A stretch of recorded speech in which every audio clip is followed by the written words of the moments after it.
Good morning বন্ধুরা। আজকে সকাল সকাল বালির ব্রিজে গেলাম হাঁটতে এবং সেখান থেকে দাঁড়িয়ে দক্ষিণেশ্বরের মন্দির দর্শন করলাম। এত সুন্দর লাগলো, চিন্তার বাইরে। তো আমার ভীষণ ভালো লাগলো গঙ্গার ধারে দাঁড়িয়ে চারিদিকটা দেখতে।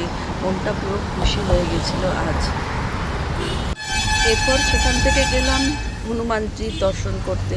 হনুমানজি লম্বা মূর্তি হয়ে দাঁড়িয়ে চোখের সামনে, আমার চোখ দিয়ে পুরো জল চলে এসেছিলো। হনুমানজিকে দেখলাম, প্রণাম করলাম। তারপর সেখান থেকে সমস্ত আরও যে ঠাকুর রাম লক্ষ্মণ সীতা তাদেরকে দেখলাম। তারপরে তাদের সামনে দাঁড়িয়ে কোথায় যেন একটা হারিয়ে গেছিলাম। মনে হচ্ছিল যেন আমি সব কিছু থেকে অনেকটা দূরে চলে এসেছি, সবার থেকে সব কিছু পার করে এসেছি, আমার আর কোনো কিছুই ব্যথা নেই। তারপরে বাড়িতে এসে কতগুলো ফটোশ্যুট করলাম বাগানে দাঁড়িয়ে, সুন্দর করে সেজেগুজে একদম ফিটফাট হয়ে ভালো করে সুন্দর করে কতগুলো ফটোশ্যুট করলাম।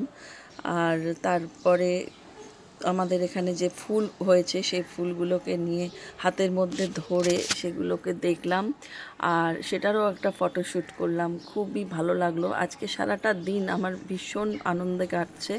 এরপরে শুরু করলাম আমার ব্রেকফাস্ট। এখানে জানলার ব্যালকনিতে বসে সেখানে চা আর ডিম টোস্ট নিয়ে বসলাম। বসে আজকে সারা দিনে সকালের টিফিনটা সারলাম। আর তোমরা কি কেমন করে সারা দিনটা কাটাচ্ছ বন্ধুরা, প্লিজ কমেন্ট করো।